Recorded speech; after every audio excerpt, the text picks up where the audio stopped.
I'm just kidding. I don't know about you guys, but after a really long car ride, you sort of get anxious, and I am certainly anxious here today. I've been in the car for hours. It is early in the morning still. The sun is just coming up. I'm probably gonna put a solid, probably a solid 8 to 10 hours into this car seat here today, but it's worth it. I am en route to do something that I've had sort of floating around in the back of my head for quite a while, and you guys have been telling me to do for probably even longer. What that is, I am going to get a new wood splitter. I am on my way to Perth, Ontario. That is the home of Eastonmade wood splitters.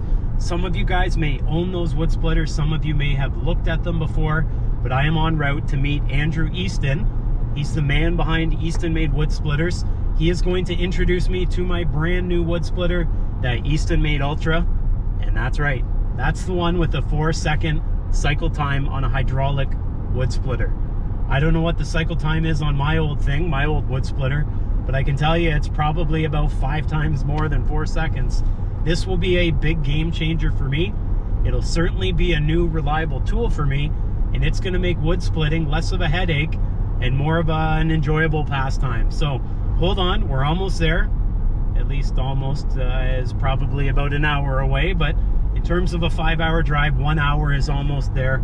I've got my hot sludge here. I stopped in at Tim Hortons. If you guys aren't familiar, Tim Hortons is pretty much a staple in Canada, more or less like Beavers and maple syrup. So I got a hot coffee here, or hot sludge. This is the new Red Eye.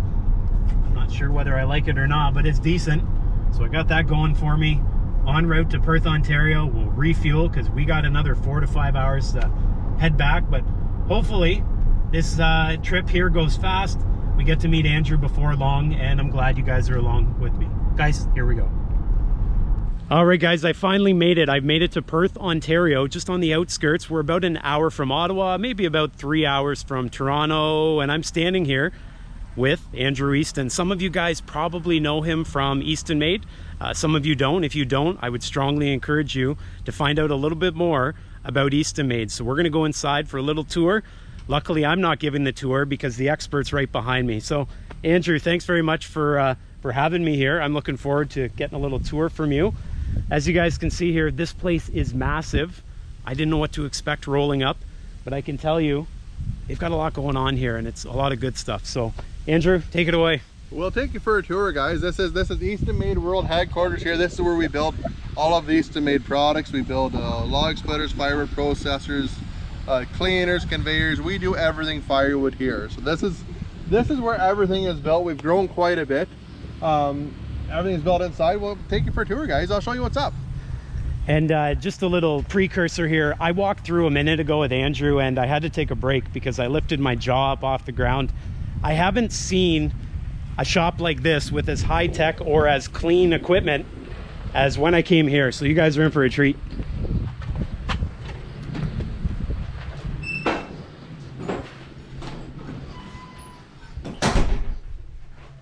So this is where the magic happens, right here. It's in the office. And I gotta tell you, they have a lot of friendly people here, and I know everyone's hard at work and you know, out doing stuff, but they are very friendly. I didn't have the camera on a minute ago, and everyone was very, very friendly to me. They practically would give me the shirt off their back, I'm sure, if I asked them. And as of right now, we're just shutting down. It's a Friday afternoon, right afternoon. So we're just finished up. Gage is actually getting married tomorrow. Hey, so everybody say congratulations to Gage is getting married.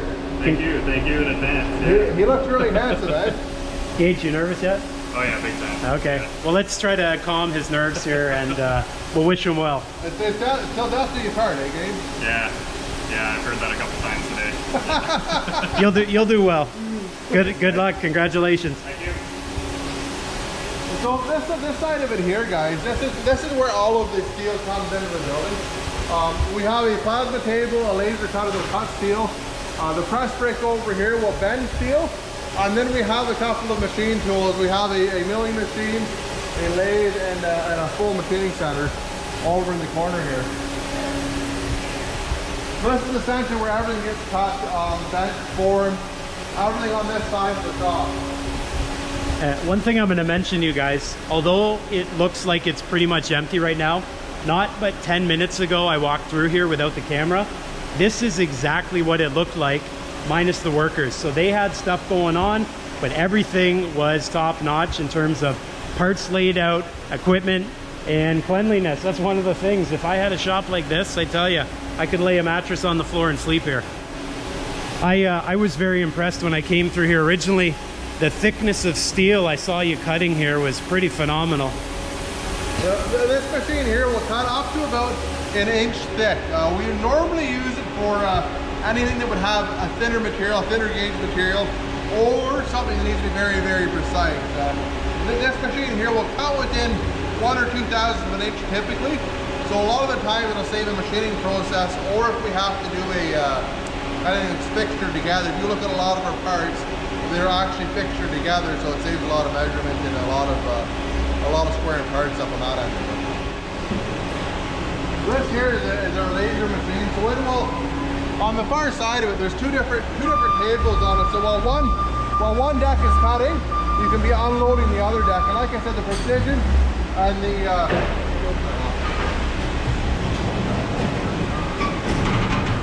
those are a couple of pieces for the back end of our processor splitter. And you can see how stuff is notched together. The plate's still quite hot in there.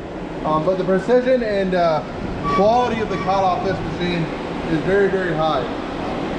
One thing just a minute ago when I was going through looking at that steel, Andrew pointed out to me, that's a solid inch plate. That's something I'm noticing everywhere in here. It's solid.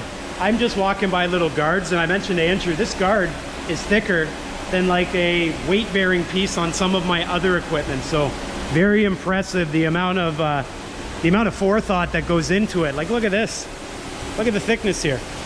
What is that, like 1 1/4, 1 1/8? Well, that's 1 1/4 there, and you can see that is the what we do with this process. We actually machine that hole out, and then there's a hardened steel butt we put in there, and that's actually where the splitter cylinder sits on our bigger machines. So it does have a hardened bushing in there that is replaceable. In all the years we've been doing splitters and processors, we've hardly ever seen one wear out ever. So I don't know what I would do to wear something like that out. I suppose I could make a... Actually, I have no idea. It's something. If you can, the machine shop stuff here. As stuff comes off the laser, the plasma, it'll get staged here. It'll go to the various machining stages, and then it'll come down to the weld area that's over on this side. So it's essentially the whole process is a big circle in here now. So in terms of efficiency, it works incredibly well. Kind of neat coming through here and seeing all the parts laid out. I can visualize what the end product looks like, but to see it all sort of in the works is quite neat. You can see the wheel wells there. I believe that's what that is on some of your processors. Is that right? Processor, yeah. Yeah, it's something. And then these are all hydraulic tanks over here. Hydraulic tanks getting ready to be welded together. No, that's something. And just a moment ago, Andrew, just on my brief walk through when I first came to the shop here, Andrew's got all his welding stuff set up, and I'm hoping he'll tell us a little bit more about it, because it is something. This is essentially this side of the shop is essentially the welding area. So everything will come through that corridor we just came through and get put on shelves before it goes out to each welder. There's about 16 weld stations in here. 16 welders. There's 65 employees overall here at Eastonmade right now, so it is an incredibly busy spot. And like I said, you can see all the different stages, all the different weld stations here right now. We have a couple of robots down in the corner here that do a lot of our heavier welding. So you can see all the steel gets staged over here, all of our different parts. Everything is labeled. Beautiful pieces here. It's nice for consistency, I'm sure. You guys are able to make the exact same part the exact same way every single time. And you have it laid out here, and then when the welding takes place, quick, easy shot right across here. And Andrew, just a minute ago, you mentioned that your parts, they often fit together here with these notches, and that way you guarantee that it's going to fit the way it needs to every single time. Yeah, so with that laser machine, we've been able to have a level of precision with our cutting and our steel process that we've never had before. We got it probably last year this time we got it running, and it's been a huge improvement in the quality of the product that we're able to produce.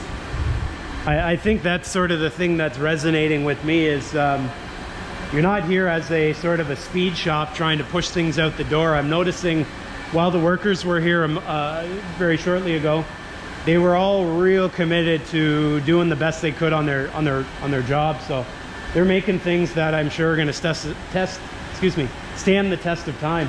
And we've been really fortunate. I've been really fortunate to have the quality of tradesperson and the quality of people that I deal around the building here. We have an incredible group of people that help put these machines together, and everybody's fantastic, great to get along with. It's a very communal feeling in here. I'm sort of the outsider. I'm I'm a good 4 or 5 hours away from Andrew, but I feel the second I walked in here, not only Andrew but all his co-workers here, they sort of treated me like I was part of their community, which is kind of a great feeling. I didn't feel like anyone was just putting in time. Everyone wanted to be here and was happy to be here. So we have a couple of different robotic welders here, and we typically use the robots for something that is has an awful pile of welding in it, something that is a very labor-intensive process. With the robots, we've been able to drastically cut weld time on many of our parts that have really heavy welding, and the precision that the robot offers is superior. Like it does the same weld over and over and over again. So the consistency and quality that you get out of the robot is unsurpassed by a human hand. It's something that speeds up the process so much, and like I said, it offers a level of consistency that you'll never get with a human. Yeah, I bet. And you guys might recognize this if you're familiar with some of the wood splitters. You guys recognize that?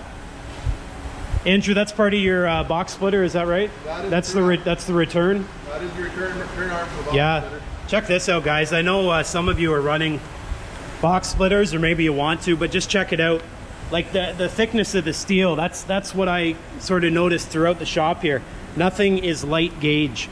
And if you're buying one of these units, you're probably concerned with quality, and you see stuff like that sort of in naked form, and it's very impressive how thick it is.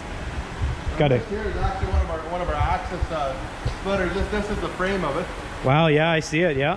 These vertical machines have become very, very popular. They're very comfortable to run, and they perform really well. That's why guys really like them. But this is what it looks like before it goes through the paint process.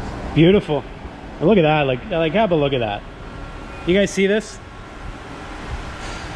The thickness, that's the big thing for me. Even the table, like everything is built heavy, and I think that's important. If you're gonna split wood, you're gonna sell wood even, and do it every day, you need something that's not gonna break on you. And I think that's important. So kind of neat to see for sure.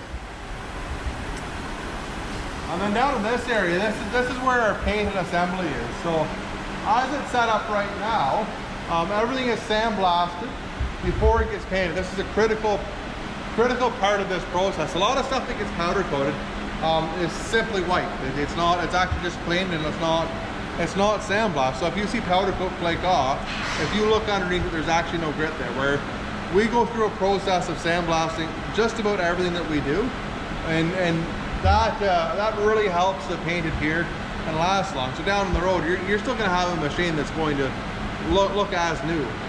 I know, Andrew, you've got everything sort of lined up here in a row. So you've got your sandblasting, and what's this right here? This is actually the powder coating booth. So this is where everything is powder coated.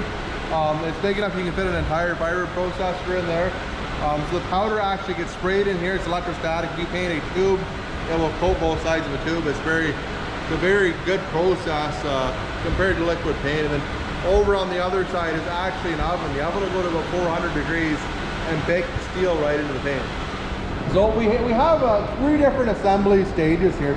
Over on this side is where all of the larger firewood processors get assembled and put together. What we have here is a 60C firewood processor. So this is the biggest firewood processor that we build. Right now we offer 3 different models. We offer a 48C, which has a 48-inch circular blade on it. We offer a 60C that is a 60-inch circular saw, and then a 22 MB, so it's a manual bar saw. So it's just chainsaw on it rather than one of these big buzz wheels. Essentially all the machines are built on the same chassis. When you get up into the 60C, it's a little bit of a heavier machine rather than the 48. But you can see how everything is put together here. In terms of splitting firewood, this is a very, very efficient, comfortable way to do it. You can see inside there, the guys have almost got this one ready to go here.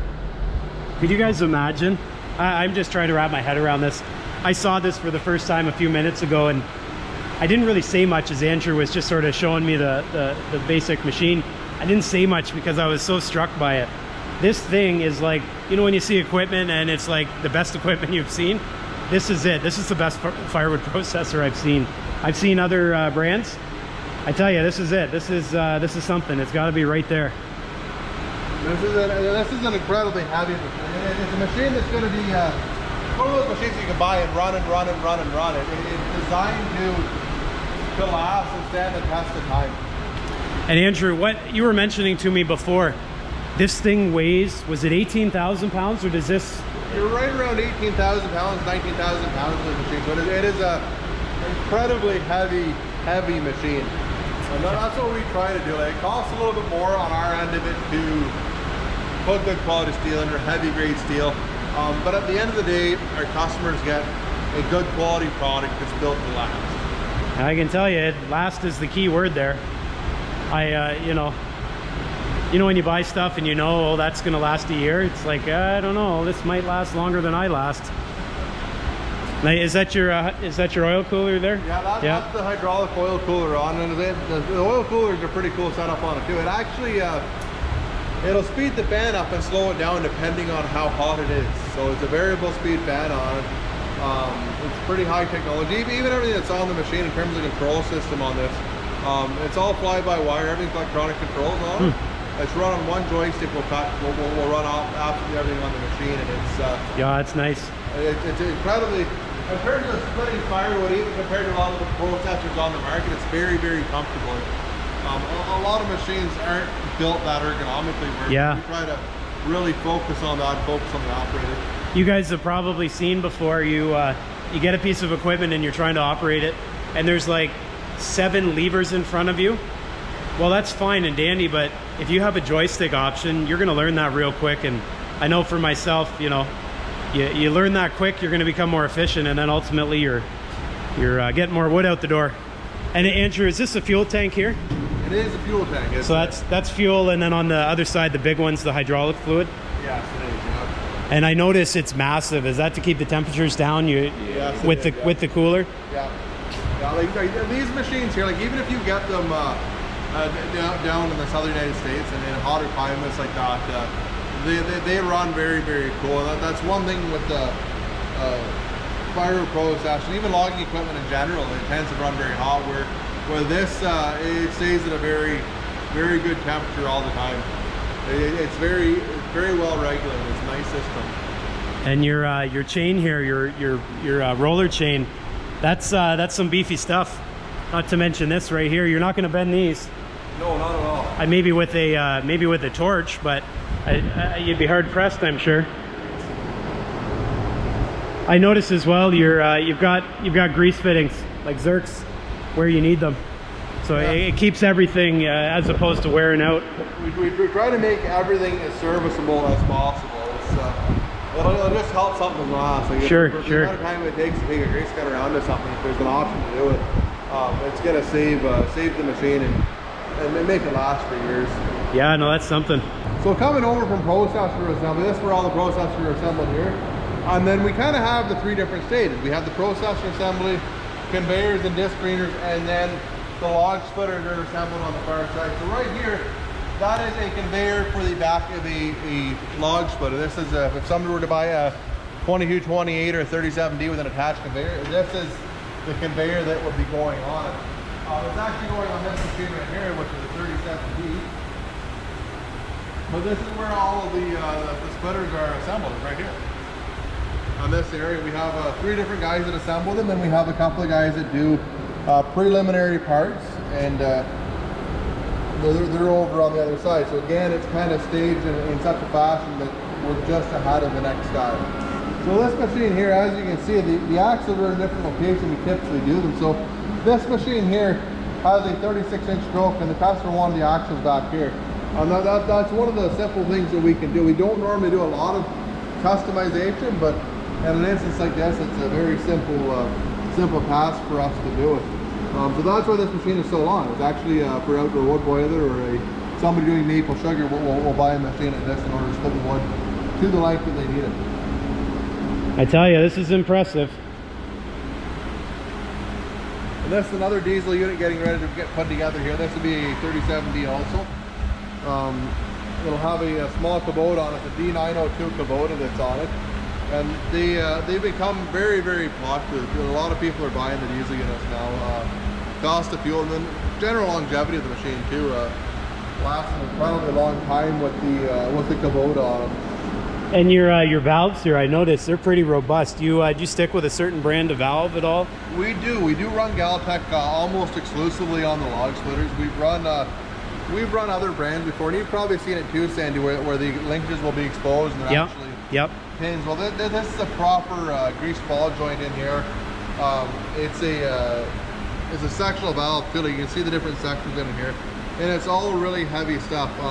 A lot of log splitter valves will be rated for around 3,000 psi, where these are rated for around 5,300 psi. So there's a huge difference in the quality of the valves that we put on.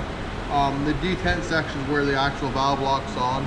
A lot of people will be familiar with an old log splitter. The handles don't lock on anymore, and lots of adjustment. Where these are very, very robust and very, very consistent, regardless of the temperature or the atmosphere. Well, the other really interesting thing we do with stuff, again, we try to make these machines serviceable, so they have a very long service life that a guy can repair them down the road. Because most guys that are buying these, a lot of people that are buying these machines are running them commercial. They're running them day in, day out for their business, their tree service or firewood businesses.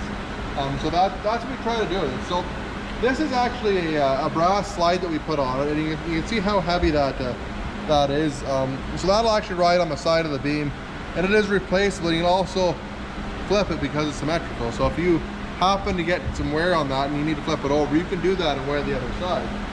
The other thing we have here too is a set of a piece of phenolic.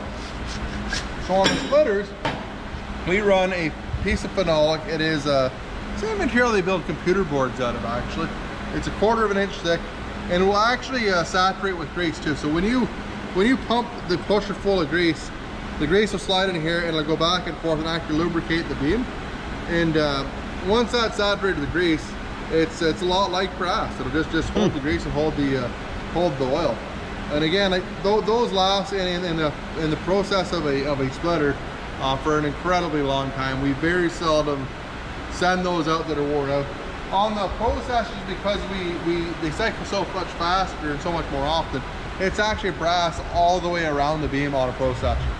I think if you guys don't understand all the maybe the reasons for this, maybe because you're brand new to this, these small things sort of add up, and I'm sort of a sponge today taking it all in, but they add up and they show you that these guys know exactly what they're doing when it comes to splitters and processors. And so that's what makes getting one from these guys, in my case, that much of an easy decision. You go some places and you don't know what the heck you're getting. Well, you get a little concerned. Here I know Andrew is pretty much the expert in all of this, and he's been through it all with splitters and processors. So nice to get something that you've had experience with.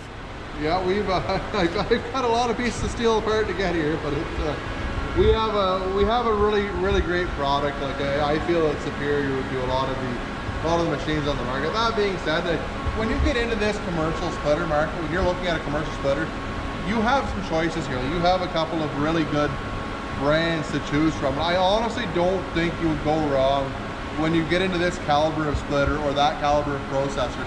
I don't think you'd actually go wrong buying from another brand, because everybody that's on this level, building equipment on this level, is wanting to do that. They're wanting to build equipment that is so much better and so much more improved than just your basic splitter.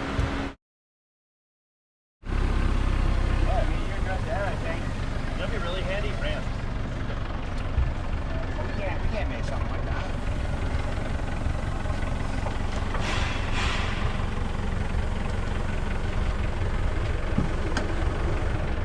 Okay, going further, right? When he gets low, let's try and pull it out. Stop. Let's try and see on. Now,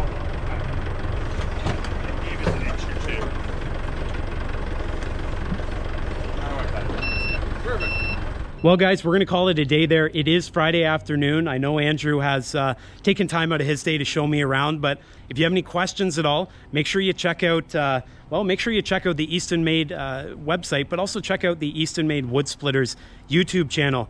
That's where I learn an awful lot about Eastonmade in general. Andrew's got a ton of informative videos, and you guys can see all this beautiful stuff all around you in action. So with that in mind, guys, if you have any questions for me, I'm going to be running the Ultra for the next, well, for the next ever. Make sure you guys ask me those questions. I'm going to put it through its paces. You guys see what I use currently. I'm going to be using the Ultra from now on. You'll see a direct comparison between the two. Winter's coming. I got a new load of logs at my house you haven't seen yet, so we're going to be busy. But Andrew, thank you very much for the tour. And guys, Andrew is a very friendly person. I've just met him here today. Get a hold of him here at Eastonmade if you have any questions at all. He's the expert. I'm just using one of the products and trying to give it a good test. So guys, take care, be well, and I'll see you next time.